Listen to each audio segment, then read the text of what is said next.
fucking hate Facebook. God, it infuriates me. But I use it because it's that ubiquitous. If you don't, you're just a fucking irrelevant asshole. If you want to make a career like online, like I'm trying to do. Well, I'm trying to make a career writing, and just online is my particular venue that I'm exploring right now. But I wouldn't mind writing for television or film in the future. But online currently is my domain, and fucking Facebook, just like the. You guys seen this Me Too movement thing? It all started with the Weinstein thing, right? The Weinstein scandal erupted. I can't remember exactly how that started. I guess one person in particular had made a harassment claim, and then there's like a headline where Harvey Weinstein responds to allegation with Jay-Z quote. Just like, oh my god. I mean, I was expecting something like 99, I got 99 problems with it, but a bitch ain't one. But I looked it up, and apparently the Jay-Z quote that was used was like, not to say that was Jay-Z, but apparently the Jay-Z quote that was used by Harvey was a lot more like, had some substance to it. But of course, that's as substantial as it might be. Using a quote from a rap song is not a way to address a sexual allegation.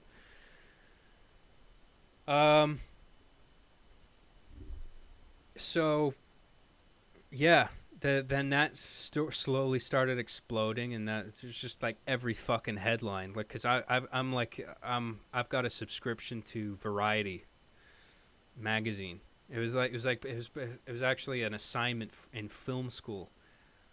Like it was something in our classes, something we had to do. Like we had to subscribe to Variety magazine so we could constantly get updates on what's going on in the Hollywood and the entertainment industry. And I'm glad I did that, but like sometimes you just get spammed headlines of just a particular, like one fucking thing, and this Harvey thing was just that.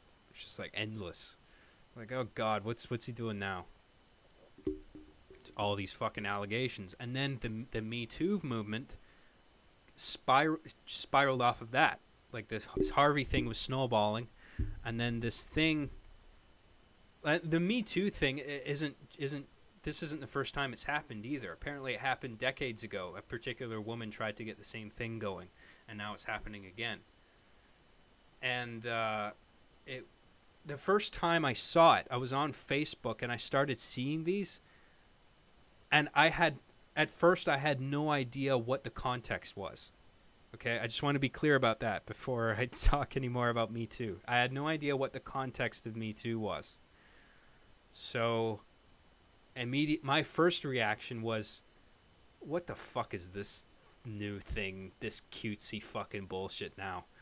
Because there's little trends on Facebook all the time, like you start seeing people copying and pasting like statuses thinking that it's actually going to accomplish something, and you're just like, fuck you, idiot.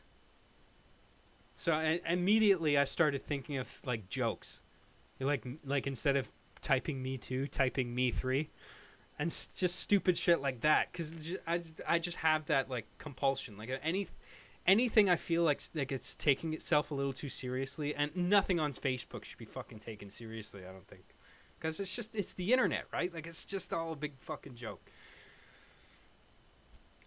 I don't know if you guys actually agree with me. I'm just trying to be honest and about how I feel about things. It's not necessarily the right way to feel about things, but this is the initial reaction I had, was just like, this is fucking stupid. Like, what is this Me Too? Like, it's just some cutesy bullshit, some stupid fucking thing again.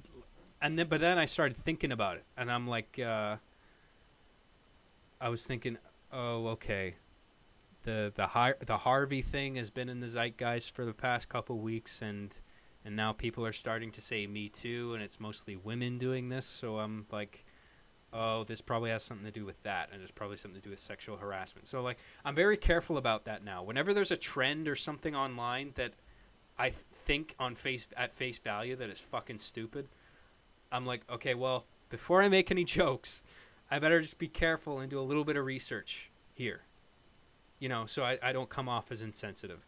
And I was looking into it, and sure enough, it was because of the Weinstein thing, and it was admission of being a victim of sexual harassment at some point. Apparently, it was just restricted to sexual harassment in the workplace. But people grab that hashtag and then they run with it, and they expand it. It's not just about in the workplace; it's just about in general. Like if you're walking down the street one day and you get inappropriately grabbed, and whatever. If you're a woman and you're getting harassed and catcalled or whatever, people are saying "me too," and I was like, okay. Like, normally I fucking hate Facebook trends and little cutesy shit like this, but I could see the value in this. I was like, okay, because what it does is it does give people kind of for some people, an eye-opening look at the sense of scale of just how much women are kind of mistreated, because they are. Like, I got my problems with this whole like patriarchy thing, and like everybody, women just blaming everything on the patriarchy and toxic masculinity and shit like that, and rape culture. Like, I'm so sick of those fucking terms. Because I'm like, I'm not perpetuating a rape culture. Like, fuck you. Stop trying to convince me that I'm perpetuating a rape culture. I'm not on board with rape. I never have been. I've never forced myself on a woman. I've never been inappropriate with a woman. Like, don't fucking tell me that I'm perpetuating a rape culture. And so, normally I'm just like, oh, this is all bullshit. But I could see value in the Me Too movement because, like, I do believe in a patriarchy to some degree. I don't think it's this Voldemort-esque catch-all that, a lot of people are using it for. It's like, oh, blame everything on the patriarchy, and then nobody can be held accountable for anything. And that just gives me this endless excuse to be mad and feel like a victim. I hate that shit. But I do understand why women complain about a patriarchy to a degree. Because I know a lot of women who are just like, they're groped inappropriately on a daily basis, Whereas if I was in that position, I would get pissed off. Yeah, if I was getting if you're a man and women are inappropriately touching you, it's a little bit different, right? It's not exactly the same thing. But if I have the empathic capacity to put myself in the shoes of a woman and think, like, if I was a woman, would I want men just coming up to me and like touching me inappropriately? No, I wouldn't. And I know women who deal with it literally on a daily basis. Like, I know I have women friends of mine who have been like propositioned just at work. They're like behind the register making coffees for people. And then some creepy guy will just come up to them and not ask for a coffee, but instead say, I'll pay you $100,000 to have sex with you right now. Like, if I was that woman, I would just be like, I would be annoyed at just being objectified at that level. Like, you can just pay me X amount of dollars and I'll fuck you. Like, and yeah, like for men, it's a little bit different because men have much stronger sex drives, I believe, right? But I have the empathy to at least be able to put myself in the shoes of a woman, recognize that I would have a likely decreased sex drive, and I probably wouldn't be on board with being objectified to that degree. So in that sense, I agree. Like, yeah, there's a bit of a patriarchy out there, right? There's just this sense that men, boys just being boys, and they can feel up, if they're just having fun, right? So they can grope asses and boobs and whatever, and not expect. I mean, of course, I would expect a woman to feel discomforted by that, because I wouldn't be on board with that. But I at the same time, I do have a problem with this constant fucking sense of victimhood, Like, people just riding this wave of victimhood as long as they fucking can. Because, it gets people attention, and subscribers and views and hits, and makes them go viral and stuff like that. Victimhood is very profitable. And that I have a problem with, saying you're a victim just because you want a lot of attention or money or whatever. I don't think it's really different for a guy. As a guy, just imagine an unattractive woman is touching your dick. I doubt you want. Yeah, yeah, that's true. It's not. It's not always like, oh, you're a guy, so anytime a woman touches you, it's fucking awesome, right? It's not. That's not always the case. I've been in situations where, um, a woman has inappropriately like touched me on the leg, or who I wasn't into or I wasn't interested in, and I was like a little pissed off and trying to like show it via body language, like I'm not interested, I'm not having this, like don't do this. This is making me feel weird, you know. But I assume just for a girl, that feeling is just like amplified at least a little bit, you know. And I just agree with a lot of my female friends, a lot of men that they deal with on a daily basis are just fucking scum, and I understand their point of view when they complain about like a feeling that there's a patriarchy out there.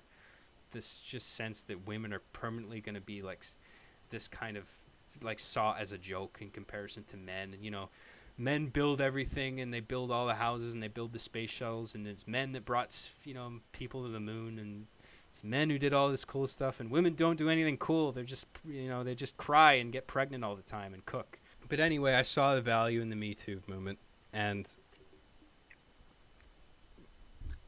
I showed my support to a degree. And what happened with it is that I thought it was going to be about strictly women, because this movement spiraled in particular off of specifically the Harvey Weinstein movement, which is a case involving the assault and harassment specifically of women, right? So I was expecting this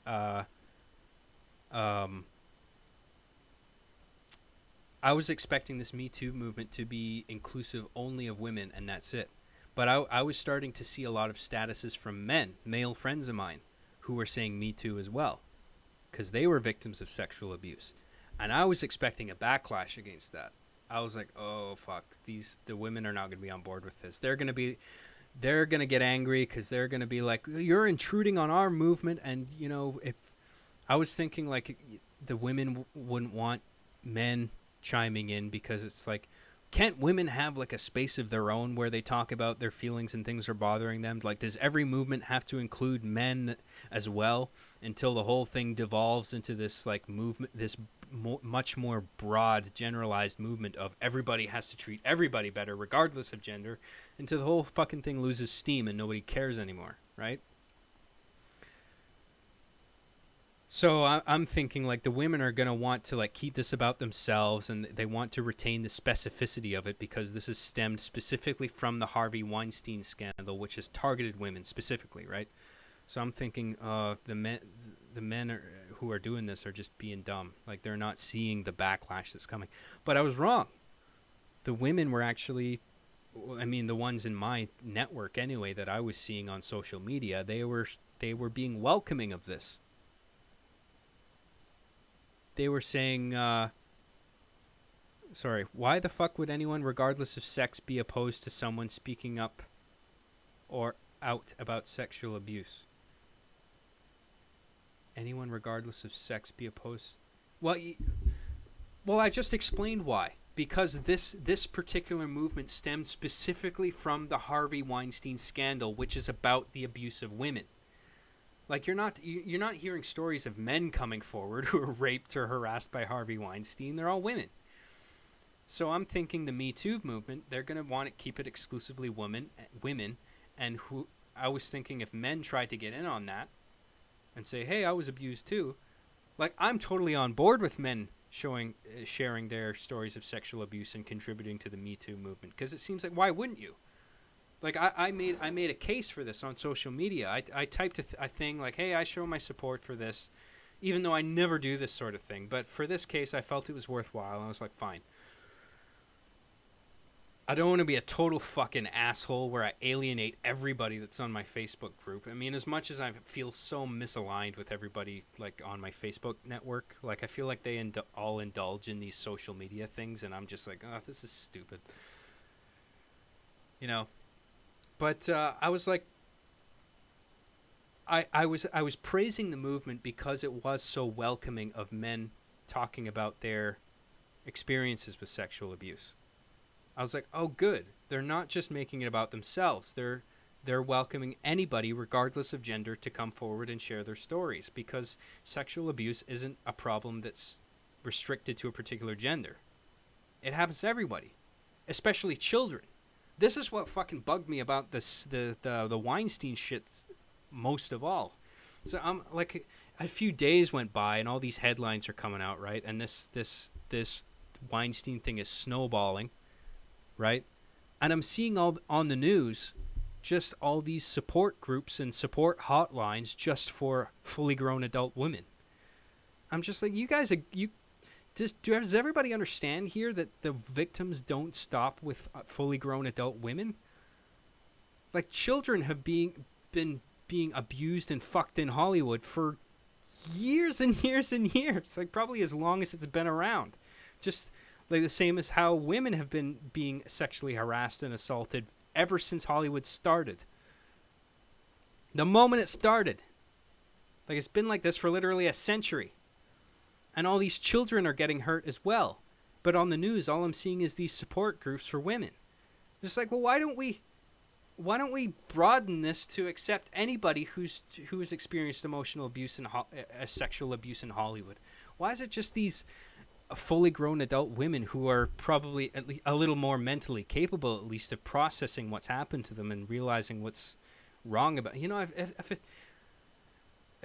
I started arguing on Twitter and with, you know, a couple friends of mine about this. It got into this ugly discussion about what's worse. Like, is child sexual abuse worse than adult sexual abuse? Like, adult on adult sexual abuse as opposed to child on adult sexual abuse.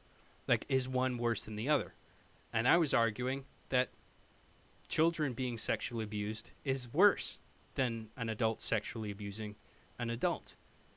But people were like jumping on me saying, oh, so that means you don't have a problem with women being sexually assaulted, like fully grown women? I'm like, of course not, you fucking idiot. None of it's good. But I'm saying, like, if you were in a position where you were forced to determine whether one was worse than the other, I would have to say that sexually abusing a child is worse. You know? Just because they're not mentally equipped. I mean, there is a chance that they might be less traumatized. That a child might be less traumatized by sexual abuse than an adult would be, because they are groomed and conditioned in such a way that they think that what's happening to them is fine.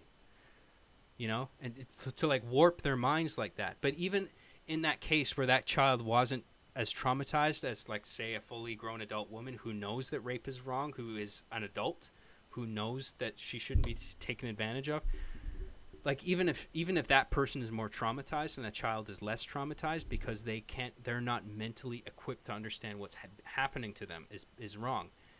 That doesn't mean it's less sick. Just because it's less traumatizing doesn't mean it's less sick. In fact, I think it's more sick. I mean, if you hear about an adult-on-adult sexual crime and a child-on-adult sexual crime, with the adult-on-adult sexual crime, there's at least room for doubt immediately at face value. You know what I mean? Because you're like, well, maybe there was a little confusion with consent, and maybe, you know, they were drunk, or maybe not one person isn't remembering all the facts clearly. You know, there's some questions you can ask right away and say, well, let's get this thing straight here.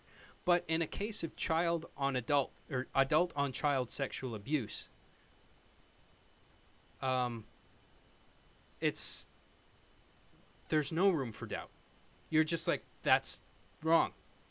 You shouldn't do that, and the person who's committing that crime knows it's wrong as well. You know? So there's no room for doubt. You're at face value, you're just like, nope, this is wrong. This person isn't of legal age. Like, this isn't good what you're doing. Anyway, everybody's telling me to fucking change the subject. I want to talk about this. Like, fuck off. Anyway, I'm done now, okay? We can move on to something that's... did I violate your safe space? Why don't we talk about something else then? Let's talk about something fucking stupid, like a new video game or something. Fine.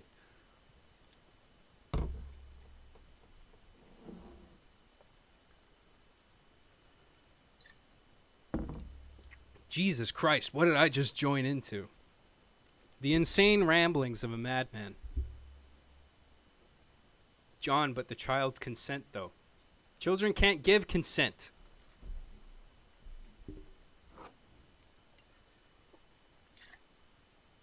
Well, a child can verbally give consent, but that doesn't mean it's worth anything. It's a child. Their brains aren't fully formed. I like the topic. Talk about whatever you want, John. It's your stream. Damn right it's my stream. But anyway, I said what I have to say about that. The Me Too movement, like, oh, one other thing I wanted to say, which I think is kind of funny. Like, I was, like, more and more Me Too relevant statuses were coming out, and somebody, I saw a status somebody wrote saying, really, like, some people take the bravery thing a little too far. Like, it's not that brave to, like, for someone else to, like, have the courage to come out on their own accord, and then for a flood of people to, like, join them because the target has already been outed, in this case Harvey Weinstein, and then everybody who follows that person is also brave, even though like a hole's already been punched through the wall and people are just storming through it. Like the one person who broke through that wall, that's the bravery, you know? But everybody who follows after that, they're just kind of joining in, you know? Is it really brave at that point? I don't know.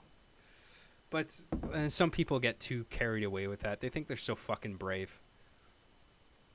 When really there's just a lot of, you know, attention seeking and fishing for likes and shit like that.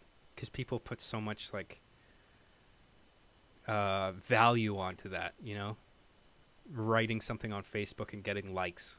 Like, in the grand scheme of things, who gives a fuck about that, you know? I would argue it's still yeah, it's brave to a certain degree because it's something you don't want to admit to anybody. I'm just saying in a few cases, some people are taking the bravery thing a little too far, and they're just like showboating, you know? Oh, look at me, I'm so fucking brave. I mean, that should never be the focus, you know? The focus should be putting a stop to the perpetrator, you know? Not just because, oh, I'm so brave for doing this. I mean, that's a symptom, sure, but for some people, that's the focus.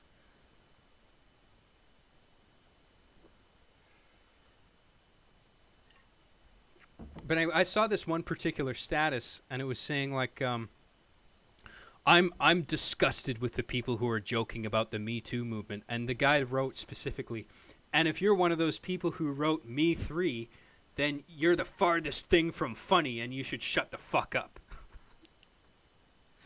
And I think a little bit of that is like pandering to the women in that guy's network. You know what I mean? Because that was a guy that wrote that, and then obviously that status gets a shitload of likes from women in his social online circle.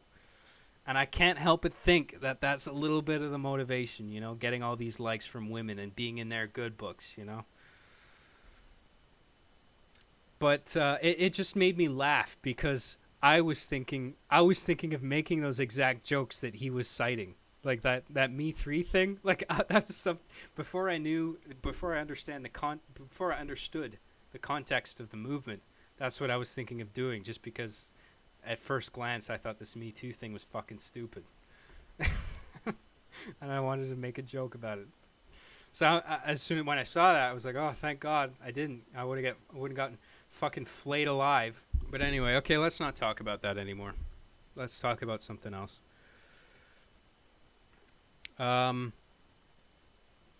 So I made a couple commercials for Arby and the Chief. I cut a 15-second. You know those.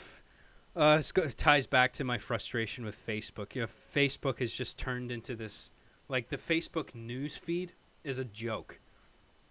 Like 10% of it is like shit that your friends are actually writing, and 90% of it is like sponsored posts, shit from HumorTube, the Lad Bible, you know, the Shameless Gentleman, and all these fucking bullshit content aggregators that are not producing like original content of any sort. They just throw these fucking videos or these fucking like the Dodo or like these fucking animal cruelty organizations who are advertising on Facebook. You know what I'm talking about? Who like they grab footage of like, you know, wounded animals.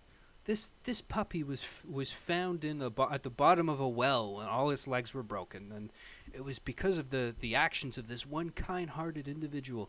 And they'll slap on this fucking royalty-free feel-good music like da na na na na na na, and it'll be accompanied with this on-screen text, you know, because apparently people can't just listen to words; they need to have the text they're listening to fucking spelled out for them, clear as day, with particular keywords highlighted in a particular color, like it's fucking Grand Theft Auto or Zelda, you know, and the text in those movies where they'll highlight certain keywords in a certain color so you understand what the objective is.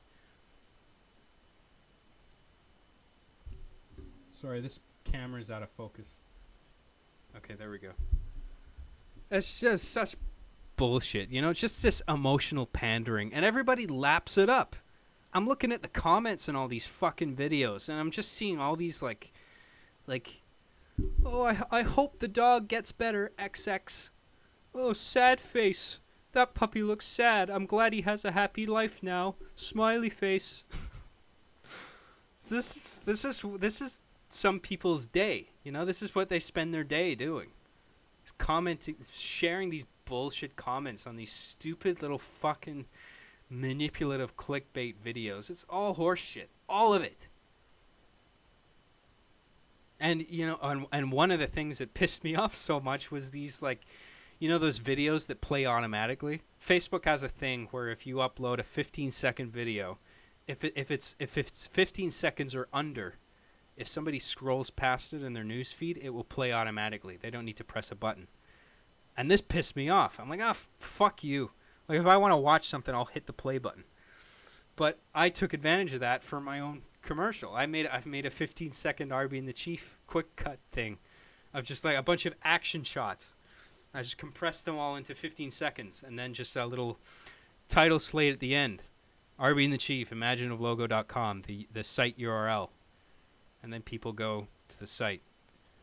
And I think it's doing a little bit of, it's beneficial. Like, it's getting me some more website clicks and stuff, and people are realizing that the show exists who had no idea. You know, they were fans of the show as long as it was running on Machinima, and then a lot of people who used to watch my show have no fucking idea that I'm alive, let alone still making the fucking show. Everybody who discovers me thinks I was fucking dead. Like, why would you jump to that conclusion? Just because you haven't seen any social media posts from me anymore, so I must be fucking dead. But anyway, I made a 15-second commercial, and I also put like my trailer that I made for season 8. I put that on Facebook, and I dedicate a little bit of my budget to paying for the advertisement to circulate those, so people fucking know what I'm doing. Yeah, it's so frustrating. Like, I'm making all this content, and there's so many people out there who don't have a fucking clue. So I'm like, God, I gotta reach out to them somehow. And it turns out advertising on Facebook is like the most successful way to advertise, because so many people are just on Facebook scrolling through their fucking news feed. You know, it's where a lot of people get their news. Sorry to say, it's a hell of a statement on the modern state of journalism, when, you know, a lot of people are getting their fucking news source from Facebook and BuzzFeed and all this stupid shit. Stop crying, you fucking scrub. How about you let me talk about whatever the fuck I want on my podcast, and if you don't like what I'm talking about, just fuck off. Anyway, probably thought you'd eventually pull the trigger. John, do you know about Antifa? Oh yeah, I didn't at first, but recently I've been learning about it. Antifa, ironically, which means anti-fascist. Antifa is short for anti-fascist, and these people are going around being violent towards people who are saying things that they don't agree with. That's fascism. It's absolutely ridiculous what these people are doing. The state of the world is a fucking joke, man. All this PC shit and Antifa and Donald Trump on his insensitive tweets and doing all this stupid shit, and North Korea. Apparently, like, every day I see a new fucking headline saying, well, North Korea is really on the verge of pressing the fucking nuclear launch button now. I'm just like, oh, Jesus. You know, but nobody's talking about that shit. I watched that South Park recently. You guys see that? That was fucking funny. Where Tweak is freaking out about North Korea shooting a missile. And then Mr. Garrison, who's like basically Trump, tweeting North Korea saying, Tweak's not afraid of you fucking rice pickers. And then a missile goes flying over fucking South Park. Oh, that was great. This idea, there's this like imminent looming threat, and just nobody seems to give a shit.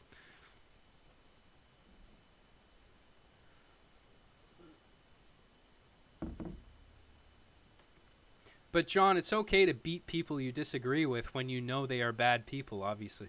Oh yeah, that is very, very dangerous. This idea that the regressive left is, as a number of political speech makers call it, right? They're the people like Antifa. They are so absorbed in the fact that they think they are right, that they hold the moral high ground. They are the wholesome side of the political spectrum, and therefore they are allowed to conduct violence, which is so wrong, you know. But they feel entitled to do it because it's like, well, there's no other way, so we have to fight fire with fire, and this stuff that we don't agree with is hate speech, so we have to respond to hate with hate, and we have to punch back twice as hard with actual violence, as opposed to, like, they're equating words with violence, which is really disturbing. I was talking with my friend about this the other day. I can't remember who it was, but some professor at like a university or something like that was saying like the only way to respond to a microaggression is with a macroaggression, which means responding to words with violence is what that essentially boils down to. And you're just like, no. They're not the same thing. Get the fuck out of here.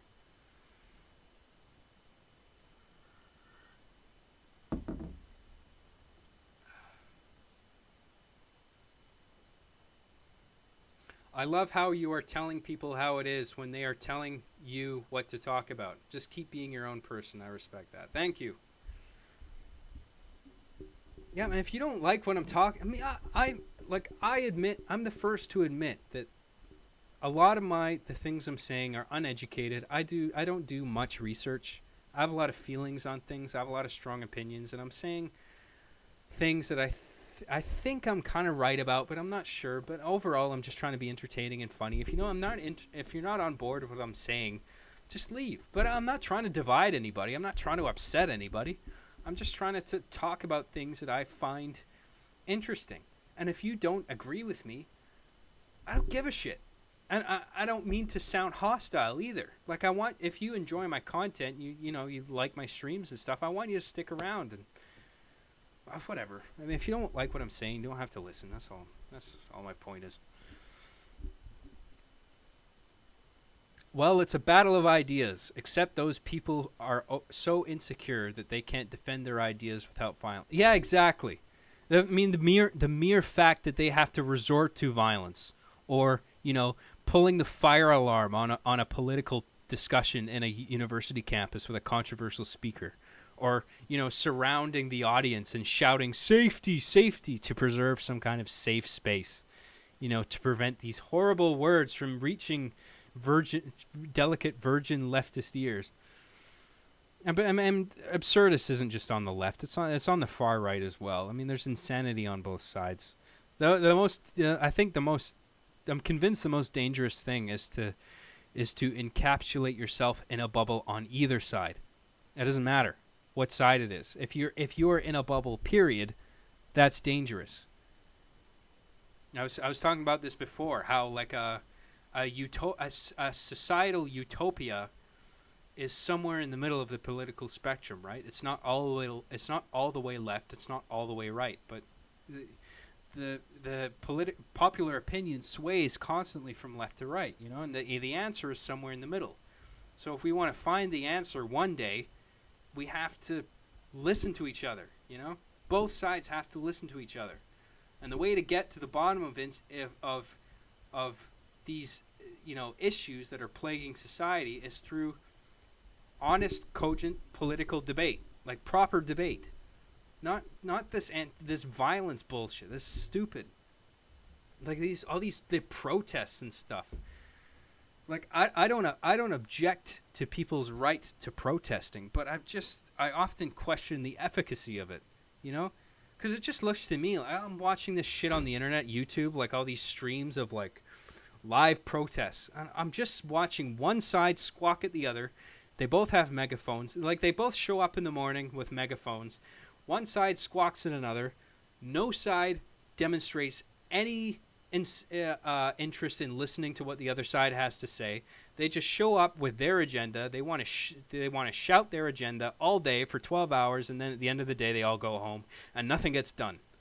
You're just like, well, how was that valuable at all? That didn't further any kind of fucking political discussion. We're not anywhere new. We haven't made any progress. Like, this is just fucking stupid. And so I genuinely think, like, proper debate is the way to, like, get anywhere. You know? It might not make a lot of progress in one debate, but in a lot of debates throughout years, we might actually get somewhere, you know? But the way to not do it is this Antifa bullshit where you're just like, whoa, we can't reason with them, so we'll just punch them all in the face. It's absolutely ridiculous. And so many, and I see so few good debaters because they let emotion get into it. Like I was talking about earlier with the Destiny debates. Like it's so fun. It's so entertaining listening to his debates because so much of the time he interviews these fucking retards who have these strong opinions about certain areas of politics, and then Destiny just tries to get to the bottom of what they think and why they think that, and it turns out that a lot of their philosophy and the way they think is rooted in feeling rather than fact and statistics and studies and, like, you know, something that's actually worth considering. I mean, I have biases. I feel things about certain things that, you know, I know that if a rational person were to come to me and explain the merits of it, I would be like, oh, you know what? I guess you have a point, you know? But I get the feeling that, you know, there's someone that you really like that you listen to and they have a particular stance on something, and then even though you haven't researched the stance yourself, you like that person. So you're just like, okay, well, I probably agree with his position on this thing, whatever it is. And you build like a bias based on that. Like so whenever you encounter a friend who has a problem with that thing, you just start repeating the talking points of that person that you like who is in support of the thing, rather than voicing your own personal or, you know, research or studies or anything like that. You're just saying, no, I disagree with this because I feel this way. Well, that's not an argument. As much as you want to believe it is. I mean, I've been in that position where I'm like I feel really strongly about something, but that's just it. I feel that way, you know? But at some point, statistics and actual logic and, like, that has to factor in at some point, like, if you want to get anywhere. Like, we have to look at the statistics. What's actually happening? What are the consequences of this thing on society? Okay, well, let's look at it objectively. So let's start looking at statistics. So you start looking at percentages and blah, blah, blah. And based on that, you're like, okay, well, maybe what we feel about something and how something actually is isn't necessarily the same thing. Right? So you need to retain, like, that's the mark of a good debater, because everybody is emotional. To be emotional is to be human, right? And everybody's human, right? So everybody feels things. But it's just a case of keeping your emotions in check and to recognize that you can have strong feelings about something, but it takes a true debater to be able to put that aside in their mind and say, well, I have feelings, but I'm going to be objective about this, and I'm going to look at the stats, and then I'm going to make a decision based on that. That makes perfect sense to me. But you have all these people that Destiny's arguing with, whose arguments are rooted solely in emotion, and then Destiny points this out, and then the people just get angry, and they end up just calling him names, and then he ends up looking like the victor in the end. It's just like, as soon as you start throwing insults at the other guy, you've lost. You fucking lost. You know? Don't think that you can somehow, like, dig yourself out of that hole just because you call the guy that you're arguing with, you disagree with, like a cuck or a faggot or something like that. Like, that's nothing. That's not an argument. You know? Yeah, I forgot the fucking point of that. But anyway. John is a vegan feminist who vapes. I don't vape anymore, actually. This very occasionally, but not as much as I used to. I'm trying to lay off that. So what you're saying is that Bernie would have won. I don't know if I'm entirely on board with Bernie either. I have a lot of friends who are Bernie supporters, but I don't know. I feel like a lot of that is just like rooting for the underdog, you know? The guy who didn't like make it to like the level that Hillary and Trump made it to, so, you know, just the mere fact that Bernie's the underdog, that means that everything that he says is right. Like, that's bullshit.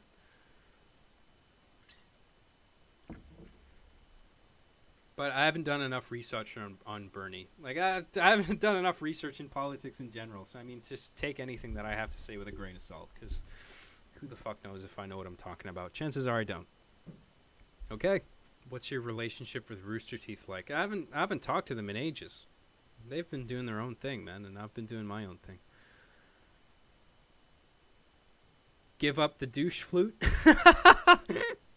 That's my vaporizer is a douche flute. That's good. You don't vape? What have you done with the real John?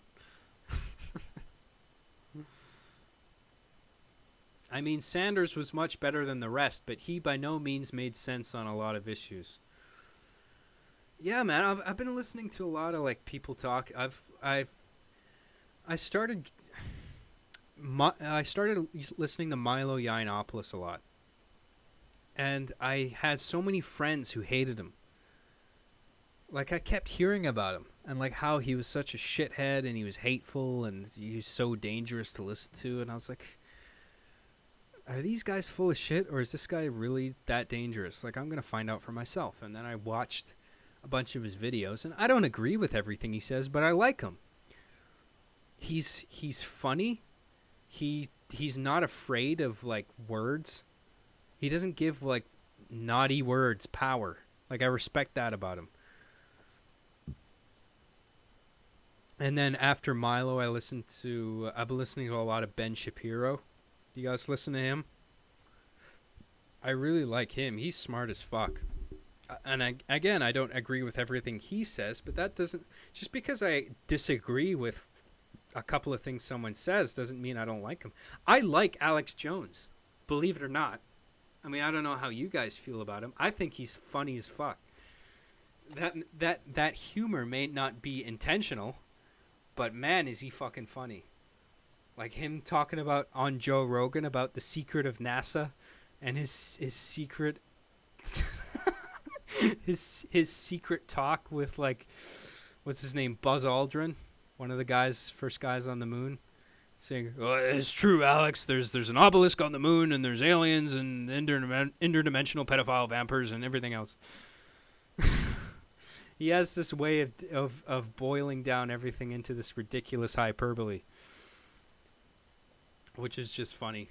And I think Alex Jones is probably a guy who I would be okay having a beer with, you know? And yes, he's a shill. Yes, he endorses, he shills his fucking products. Like, his store is hilarious. You go on a fucking Infowars.com and you look at his store and the stuff he's selling, like ultra male vitality and like super alpha male X and Y and Z and like all this stupid fucking shit. Like, with all like this military grade marketing, you know that shit. Like cases for phones. They're like, this is military grade. Your phone will be fucking indestructible if you buy this. That fucking like, pro military marketing. You're just like, oh, this is military shit. This is the good shit. That's all bullshit. Those guys are fucking knucking futs though. Or are you just talking about Alex Jones, or are you talking about Alex and Ben Shapiro and Milo? Because I would not, like, for instance, I would not group Alex Jones and Ben Shapiro together. I mean, Alex Jones is very funny, but I think he can get very carried away. Like, Ben Shapiro does his research. He has facts to back up his statements. He's very smart. He thinks through what he's saying. Very articulate. He's a smart fucking guy. And I don't agree with everything that he says, because he has a very particularly religious upbringing. He's a Jew, and he takes that very seriously. And there's aspects of his arguments that are rooted in like his religious philosophy and things like that. He's making an argument. I'm just like, well, I don't know if I'm on board with that. But he's usually pretty good with that, like putting that aside and staying objective. Like, even though there's things about his religion that make him oppose certain things that are embraced in popular opinion, he's willing to like set that bias aside and say and look at what's best for everybody, as opposed to anybody that just belongs to a particular group. But I started listening to all these different people, and I had friends who like I knew in film school, who like I told them I was listening to a lot of conservative media, and they just like gave me a weird face. They were like, "Why?" I was like, "Well, why not? I mean, surely the most dangerous thing is to put yourself in a bubble on either side." This is the bubble argument that I was making. Like, to be honest, like I feel more right wing than I ever have before in my life. Like, I always thought that I was never gonna feel like I was a right winger, and I was always gonna be in the left. But the left is doing so much stupid shit and getting so much hate that I'm starting to actually question my political stance for the first time in my life and say, well, where do I lie? Am I still left? I'm probably a little left-leaning, but maybe I'm a centrist now, or maybe I'm a little bit conservative. Like, I fucking don't know anymore. That's so hard to get a handle on. Like, it just feels so messy nowadays. The world feels like it's in such an ugly state right now. It's a real shame. And if nobody even wants to talk about politics, like, don't even mention it. Just fucking pretend that Trump isn't there, and none of this shit like North Korea and shit like that. Just pretend none of that's happening, and then let's just all live in our delusional fucking world where all that matters is Facebook and puppy videos and all this bullshit. Like, I understand the political fatigue, absolutely. But to just, like, not talk about it anymore, like, how are we going to get anywhere based on that? Like, are we going to have to talk about it at some point? I'm not saying I'm the guy to do it. I know jack shit about politics, but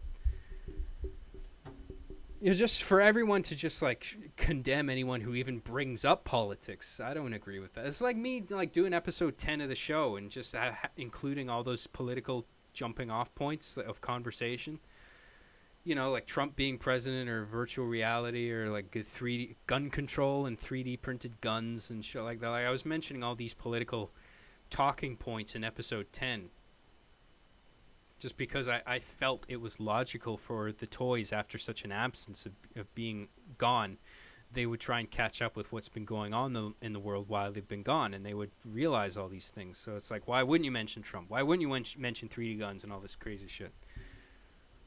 Like, we can't just not talk about it. Anyway.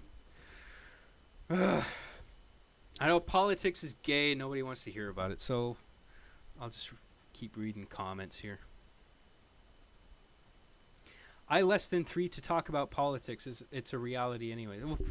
Well, thank God for that. I was expecting to read the chat and just read a fucking flood of hate saying, why don't you move on to a different topic? Let's talk about hard justice. Let's not. Destiny said he wants to carpet bomb Mexico. Okay, well, maybe I'm not entirely on board with Destiny. And, you know, I gotta take that comment with a grain of salt. You know, I'm not entirely convinced that's verbatim what he said. And if he did, it might have been in a joking context. Context is so fucking important. Like, I always prioritize that first over whatever anybody says on surface value, you know? Are you saying Ted Cruz isn't the Zodiac killer? John, what's your thought on the travel ban? To be honest, I don't know too much about that. What is that? I assume that's like certain like people who are Muslim or from certain countries being barred from flying to the United States. Is that what that is? In which case, I really don't know. Like that fucking list, like that Destiny debate with JonTron was fucking fascinating. Even though like JonTron wasn't really making a coherent argument, like it was just fascinating to hear what's going through the heads of people like that and people who align with him. You know what I mean? Like I love listening to terrible interviews, you know, because like interviews gone wrong or interviews where not everybody in the debate is necessarily that smart, you know, there is still value in listening to those because you get a real unfiltered sense of what a particular demographic is thinking on a particular issue. You know, it's kind of like watching bad movies. I don't just watch, like I'm a huge film buff. Like obviously, I mean my business is film. But I don't just watch good movies. I watch a lot of shitty movies. I watch more shitty movies than I do good movies. Way more shitty movies than I do good movies. And I think that there's a lot to be learned from watching shitty movies. If in some cases there's more to be learned from watching shitty movies than watching good movies, you know? Because you learn what not to do as opposed to what to do to make a good movie, you know? And there's a lot more things that you shouldn't do, you know?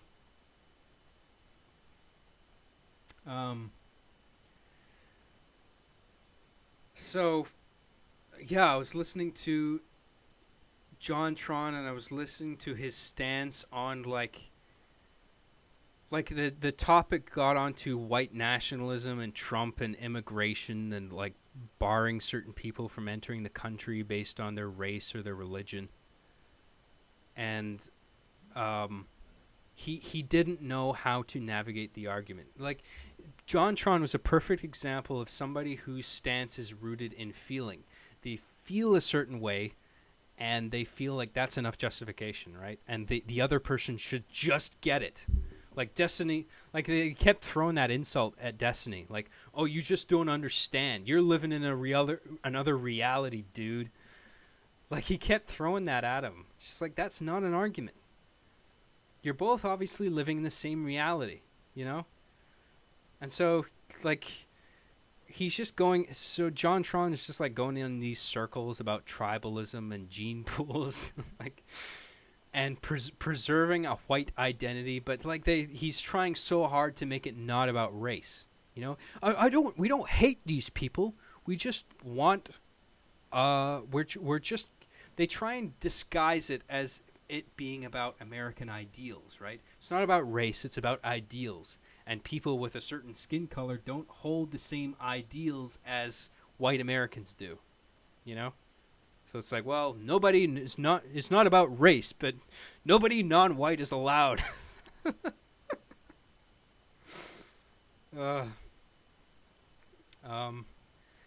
And I have to say, I understand both sides of the issue, you know? Like, I get how America doesn't want to lose the sense of identity, and they feel like if they let all these people in from Europe and these Middle Eastern countries, that there's this sense of Americanism and this unifying sense of identity and holding American ideals is going to be diluted to a point where America is not really America anymore. It's just like a bunch of people from all over the world, of a bunch of different religions, of a bunch of different ethnicities, of a bunch of different backgrounds, of who might hold different ideals. And I understand the thought process behind trying to preserve that. But everybody in America is kind of already an immigrant, aren't they? Already? Like this is where like I'm going to start sounding like a fucking retard, because I don't know my history. I'm very bad with that. But I do think that America has a long history of immigration, and it doesn't just start now with like Muslims. You know? And I can't say I'm for the wall. I think walls are just like, and I know there's probably people in this chat who are probably in full support of the wall, and I'm not going to make fun of you or ridicule you for believing that. But I have a problem with walls in general, just because I think they fundamentally don't last. You know? Eventually they'll get broken down. Because that's just the way the world naturally progresses. You know, like we invented the internet, and we're constantly like becoming more familiar with one another, like internationally, like across continents and huge bodies of water. Like we're like the internet has achieved a certain level of communication and connection between all people that wasn't possible before. All of a sudden, people in one corner of the world have an idea of what it's like to live on the other side of the world, you know? Because everybody has a phone with a camera on it, and they can just record what it's like, you know? Like, you want to see what it's like over here? Here you go. And they just film it. And you're just like, oh, shit, I didn't realize, you know? And it's bringing people together. And I think the more that happens, the more people are just going to be steadily more comfortable with one another. And if you build a wall, there might be some benefit to that right now, but in the grand scheme of things, it's only a temporary fix. It's like, you know, like putting a Band-Aid on a big gaping chasm, you know? So it's only a matter of time before that wall comes down, because like I don't think the natural progression of the world is for us to just seal ourselves off behind a series of walls, you know? Eventually we're all just going to come together. I don't fucking know. But look, I'm not saying I'm against the wall, and anybody who's for the wall is a fucking piece of shit. I'm not doing that. I'm not trying to make anybody in this stream, whatever your political stance, feel unwelcome. But if you don't agree with what I'm saying, you're more than welcome to leave. And it's fucking hilarious how Trump talks about it on the news. Like, I laugh out loud every time Trump is talking about the wall. Because all the time he's just talking to the microphone saying, it's going to be great. It's going to be the greatest wall you've ever seen. Like, just this pandering to the audience and just, like, using all this hyperbole and big words and, like, he never goes into detail about how he's going to get the fucking thing built or where he's going to find the financing to make it possible. He's just constantly talking about how great it's going to be. It's going to be the greatest thing you've ever seen. It's going to be the best wall ever. And you're just like, oh my God, this is the state of the presidency in the United States. Like, fuck, man. You won't even believe it. Yeah, like all this fucking like, it's just sensationalism, you know? As someone who works in film and is a storyteller and puts together trailers and videos and is trying to get into that industry, I understand showmanship, absolutely. But there's a place for it, you know? There's a time and a place. I don't think you should be using the position of the presidential office to be doing that shit. You should be, you know, backing up the things that you want to do with things that are facts, that are, you know, substantial. John, it will make America great again. Oh, Jesus. It's gonna be huge.